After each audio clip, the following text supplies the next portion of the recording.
Okay, I'm getting ready to do this clock that I have this certain pattern in my brain, and I'm getting ready to put gesso on the wood first, but I already have pre-marked of where the numerals are going to be going.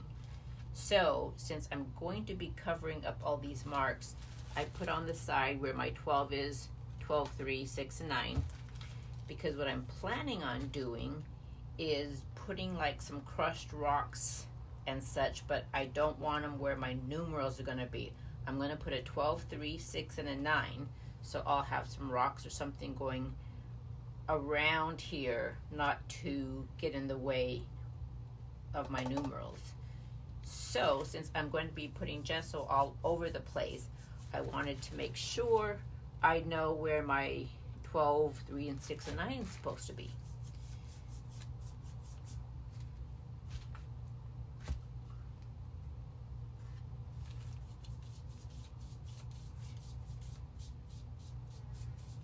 The last time I did this, well, I forgot to put gesso all over the board.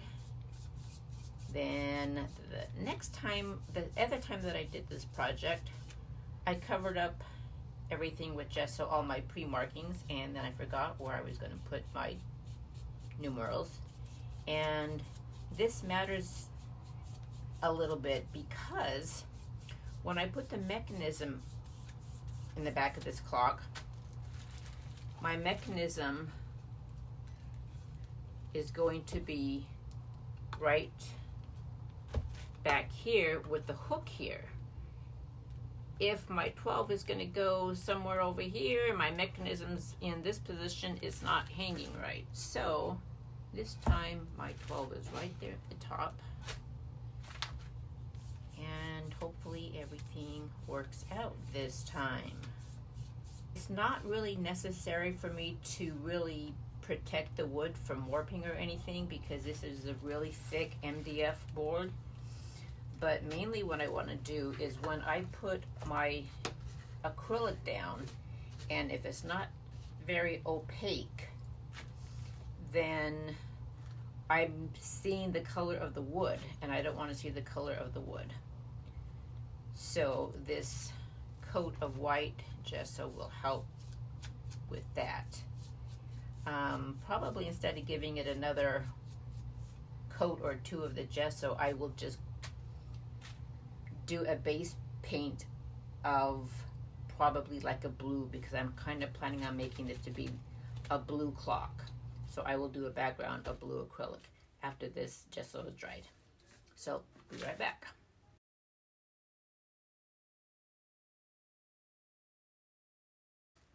Okay, so this is what I have decided.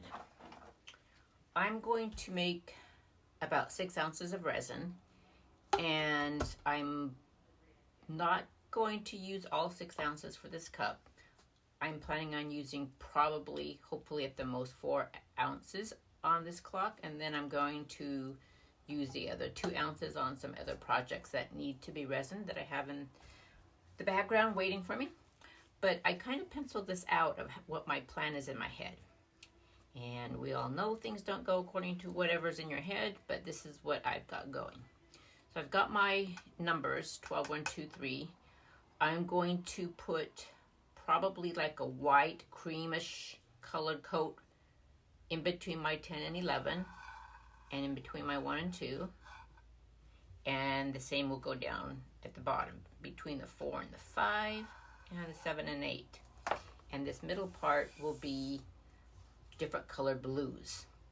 So I will start making my resin, but before I do that, I always like to plug up my hole so that I don't lose a lot of resin down the middle and into the back of my clock. My back is all taped up, cover on the majority part so I don't use too much tape, but I don't want resin falling through that hole, so I get some plastic wrap, I wad it up, and I stick it in this hole, and later on when I clean up and take off the back of the tape with my heat gun, I just heat this hole up, pop that out. Sometimes I just use a little screwdriver or a little drill and get it down in there. Okay, so I'm going to make my resin. So I like to use KS Resin, and I'm going to put 3 ounces of the resin part, and I make sure I get it exact amount. 3 ounces exactly. Then I get my hardener out, and don't forget to use your PPE and follow all the directions very well according to the directions of your resin, whatever kind of resin you choose to use. And there is my 6 ounces, 3 and 3. And I'm going to stir it really well for a minimum of 3 minutes, which is what my directions tell me to do. And stir it really, really well. Okay, I won't let you watch this part. I'll pause you and I'll be right back. Okay, anywho, what I'm going to do now is I'm going to make 3 colors of blues and 3 colors of the cream colors. So I'm going to be using mica pigment powders. This is French blue, bright blue, and I'm going to use just a pea-sized dot of my Pthalo blue, which is Liquitex Basics, and it is an opaque. And the beige colors will be cotton white, peachy beige, and ballerina glow.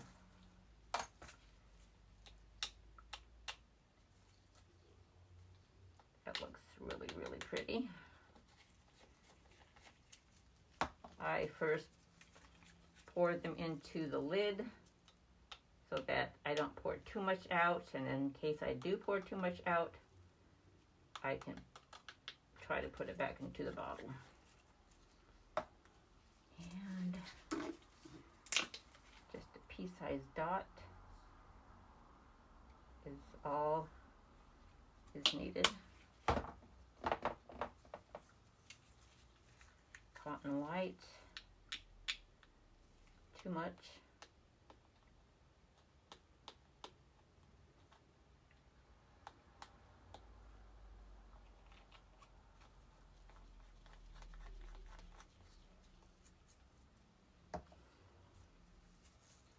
Peachy beige.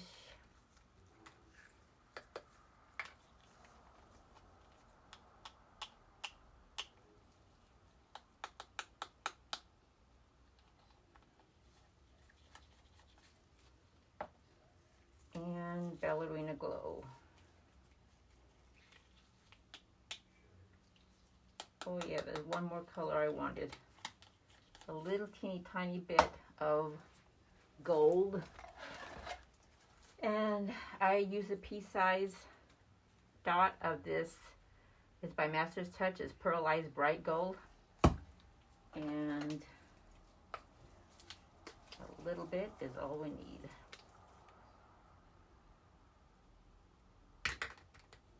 And that is probably more than what we need. Okay, so I got my made-up resin.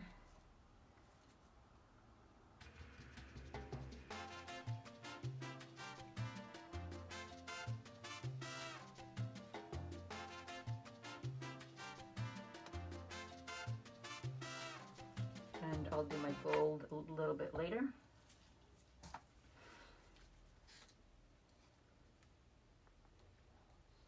I just start out real gentle so that I'm not getting mica powder blown all over the place and breathing it in, even though it's pretty hard for me to breathe in since I'm wearing a mask. But you want to make sure you just start it out really slowly and then mix it really, really well. You want to make sure you smash it against the sides, get all the little teeny tiny pimply dots, a powder smashed, and I will keep doing this for a bit to all the other colors, and I won't bore you with that, so I will pause you and be right back. Okay, this is my last one I'm stirring up, and I'm going to add more resin to this one because out of all these that I poured, these 6 cups, I've only used 2 ounces of my resin, and this dark blue is going to be my dominant, most used color. So I need to add probably another ounce to this. And I decided against painting the baseboard a blue color, what I originally thought I was going to do. And I changed my mind on that because the top and the bottom is going to be a whitish cream color, and I didn't want any blue color to show through it. So I'm going to be using this dark opaque blue color to cover up the middle part so I don't see any of the white gesso. Okay, time to get started.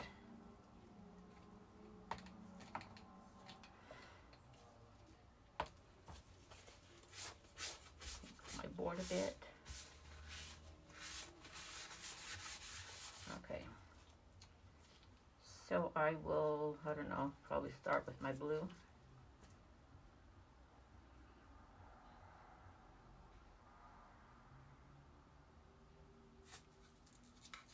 Something like that.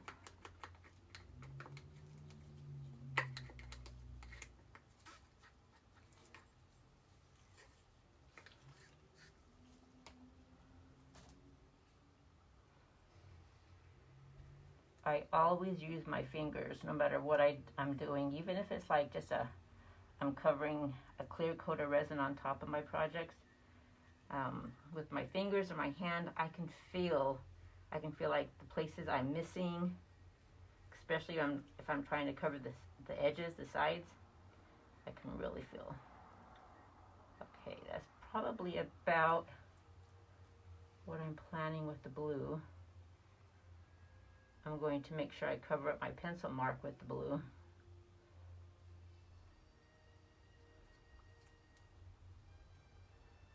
Okay, something like that.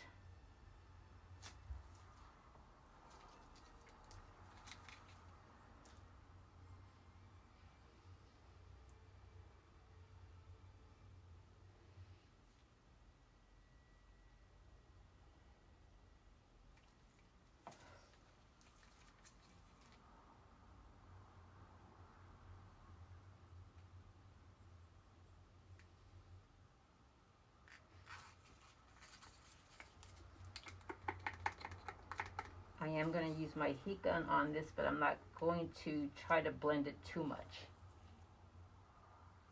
In fact, I will go ahead and do that part now for just a little bit.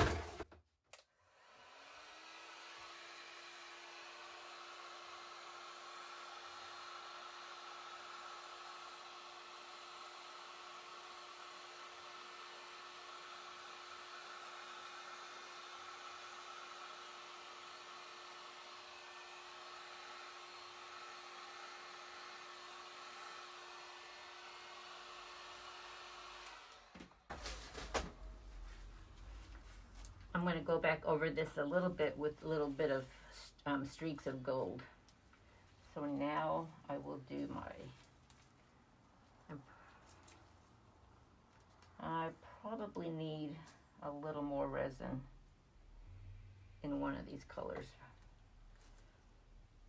Probably not this one, since I'm trying to aim for more of a beige color, not so much of a brownish. So I think I'm going to add more to this one because I know I'm going to need more. So I'm going to add about another ounce, and I'm going to, I believe that is the cotton white.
Okay, I think that's pretty good because I'm going to put like some crushed glass rocks around through here and up through here, paint them gold.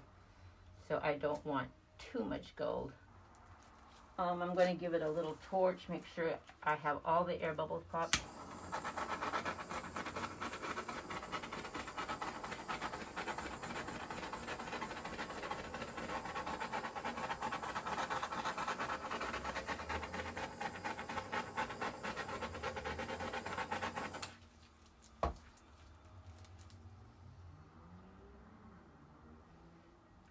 Sometimes I add the crushed rocks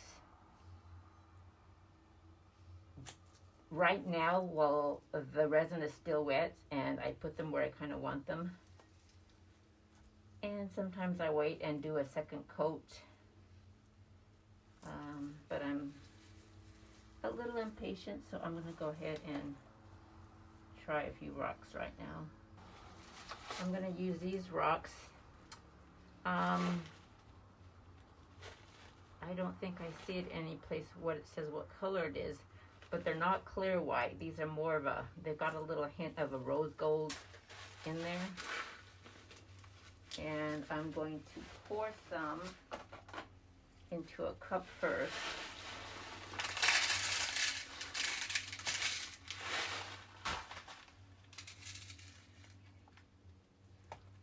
And I'm hoping I have my numerals marked about in the right places.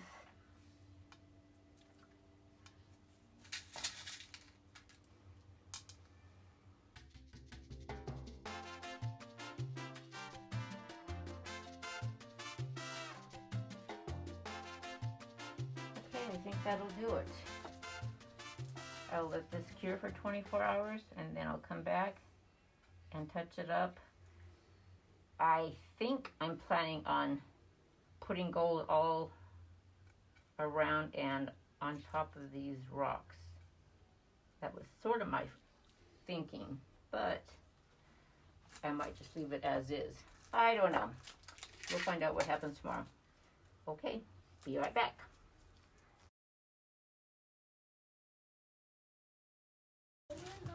I'm using the rest of my resin for this project that I had waiting in the background. And this painting has been curing for about a month. So I applied some vinyl on there and giving it a top coat to bring all the colors out, make them pop. I usually always resin all my projects, especially if there's vinyl or some embellishments that I would like to add.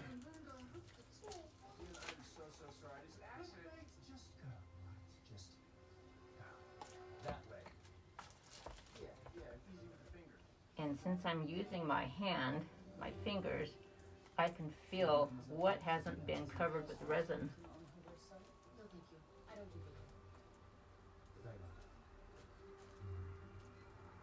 So I made 6 ounces of resin. I made my clock, and I had enough left over to cover this project.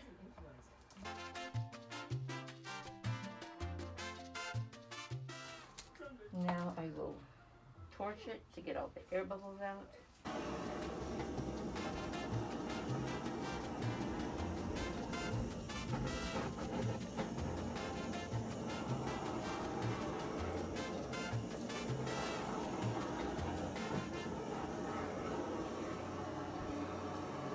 Okay, that looks pretty good, but what I always do is I pick it up and hold it up against the light so that I can, and I hold it up to my eye level to make sure I see that everything got covered up well and all the air bubbles got popped, and it looks like it did. Okay, now what I'm doing is I'm using my liquid leaf gold pen and I'm painting over all the crushed glass rocks. And after that is dry, doesn't take very long at all, I am now using my heat gun to run along the side and the back of the clock to remove the painter's tape.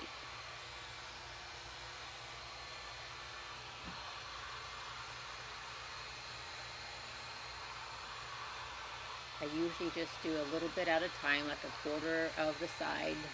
Then I stop and start removing the tape, and it comes off pretty easily. I won't bore you with the process, so I'm speeding this up for you. It just comes off really nice and clean. There's my clean back. I'm using sandpaper to take off some of the resin that kind of went underneath the painter's tape. And right here I'm just painting the sides with the Pearlized Bright Gold paint by Master's Touch. And then I'm inserting the mechanism to the back, hoping I got it in the right place that I want it at. We'll see what happens. Okay, so I just put on the numerals 12, 3, 6, and 9. I used my template pattern to make sure that I put the numerals in the exact location. And I was going to put on these gold little markers for the other numbers, the 1 and the 2, 4 and the 5, but the rocks are in the way and it's not going to work. So I'm just going to leave the clock as is with only these 4 numerals. So it's going to be done. I'm going to put the hands back on.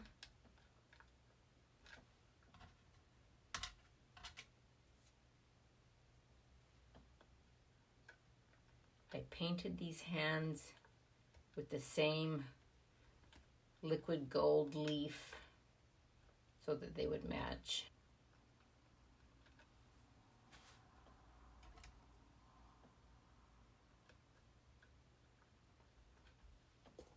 And we'll put the battery back in.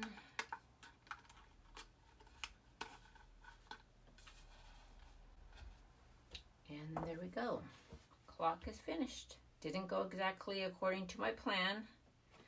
When the resin was drying, my table wasn't quite leveled, so things moved and adjusted wrong. So next time I will make sure my table is nice and level before I leave my clock unattended overnight. All right, thanks for watching. Bye.